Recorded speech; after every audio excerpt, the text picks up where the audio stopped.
This video will be on the airplane lady who said that motherfucker is not real.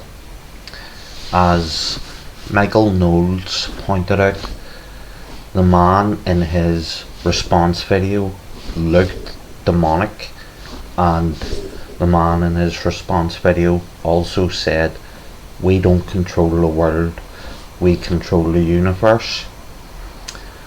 And for those who speculated that she was intoxicated, James Williams of Dark Waters looked at her body language and looked at her eyes. She wasn't drunk, she wasn't under the influence of drugs, and she looked genuinely terrified. And the only time she didn't look terrified was when she said that motherfucker's not real, and she said that with confidence, the confidence of someone who is 100% certain.